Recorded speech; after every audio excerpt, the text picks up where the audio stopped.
Next on Worcester News tonight, Worcester police have released statistics regarding safety near Worcester City Hall. City Manager Edward Augustus weighs in.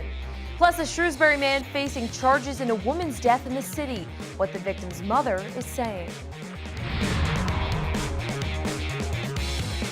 Good evening and thank you for joining us. I'm Anna Botari. Over the past 5 years, the city has seen a decline of arrests in and around Worcester City Hall. City Manager Edward Augustus says the city has put a concerted effort over the past few years on making sure there's an ongoing police presence in the common area and around City Hall. He says they want to make sure the common is what it's intended to be, which is a place for everyone to enjoy and use.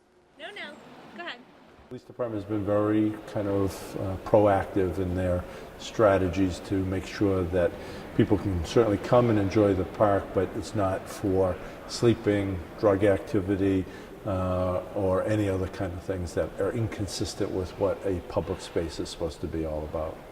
Now, while the arrests have gone down, according to police statistics, the number of incidents have gone up more than 37% in the last 5 years. Augustus says in years past, there was a more retroactive approach where police would respond if they received a call. He says now it's an ongoing active presence. Can deal with it in real time. We have the two, we call them scouts, they're on the motorcycle. And so they're able to move around not only the campus here, but over to the library, over to Union Station, and in the greater downtown area. Augustus says people feeling and being safe is important to the downtown growing area. A local man is charged in connection to the death of a woman who investigators initially thought had drowned. Today, the 33-year-old faced a judge on serious charges, while the victim's family is looking for justice for their daughter.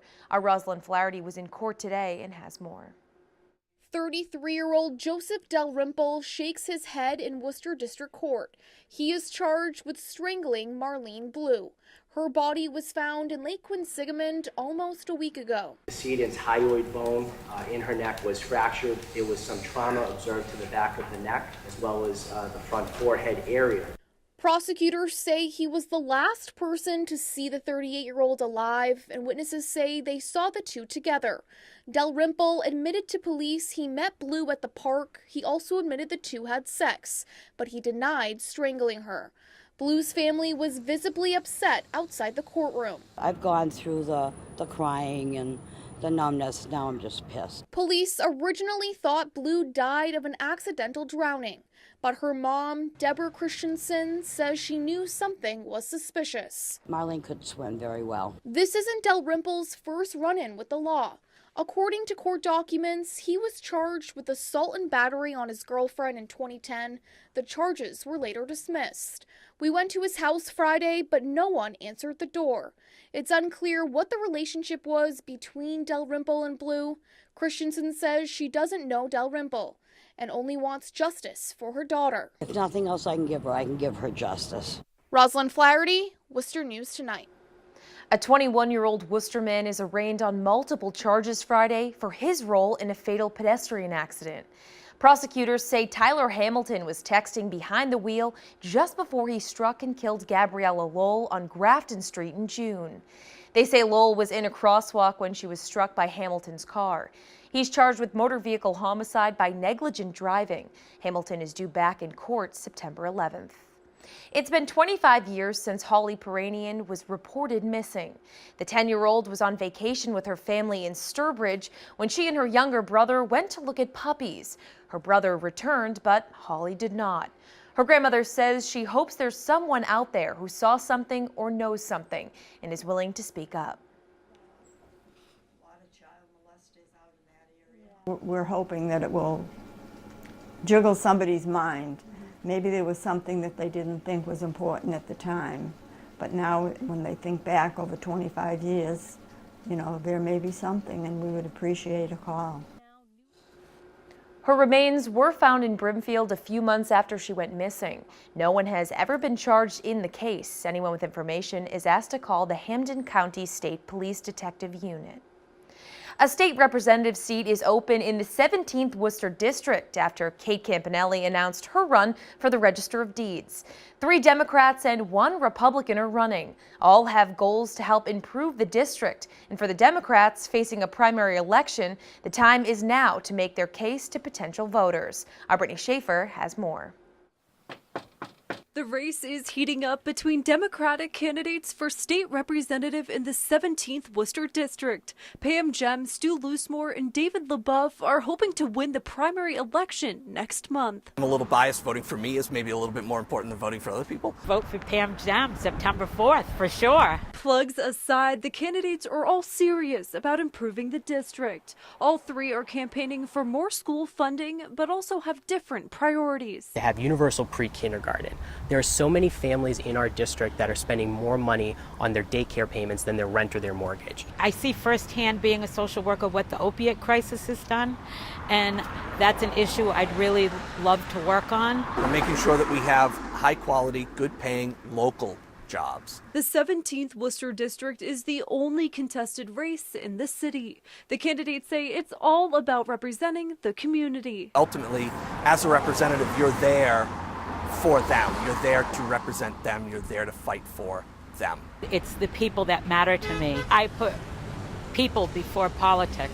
I'll be a champion for the issues that matter most to the people in the 17th Worcester District. And it doesn't matter what neighborhood you live in or what your zip code is. I will always be there listening, and I'll always be there standing up for you. That was our Brittany Schaefer reporting. A ballot question on whether or not the city should adopt the Community Preservation Act will be put off until next year. According to the Telegram, the group pushing for the question has decided not to pursue the initiative petition route. Instead, they're deferring the question until next year. The act allows cities and towns to add a surcharge on local property taxes. The money would be used for things like financing historic preservation projects and park improvements. The site of a potentially new marijuana shop in the city has some residents concerned. They say they weren't made aware of an informational meeting this week, while others say it would benefit some people medically in need. Our Chandler Walsh has the story. A recreational marijuana dispensary proposed for Chandler Street would be located on the site of this Rite Aid pharmacy. At-large Councilor Constantina Lukes says the idea of Nature's Remedy setting up shop here has neighbors angry. The neighbors considered a violation of the quality of life that they've enjoyed, and that has been chipped away in the recent years, and they don't want it chipped away anymore. Councilor Lukes is a 40-year resident of the area. She says there is drug activity on the streets and is concerned a pot shop would make matters worse. It's a wrong business for that area, only because it may intensify some of the problems the neighbors already see as occurring. Holistic nurse Margaret Campbell lives near the proposed site. She says she doesn't believe it will pose any trouble. I'm happy to walk my dog and see that people are getting medication better than prescription drugs or better than alcohol. The city says Nature's Remedy is in the first stage of the application process, and they need to review the location and proposal before making a community host agreement. Councilor Lukes and some residents say the location is not right. They should be in a strictly commercial area. They should be in an area that doesn't have that intense residential youth activities going on. What is this setting a trend for altogether? Are we trying to be more hip? Are we trying to be more in step? That was our Chandler Walsh reporting.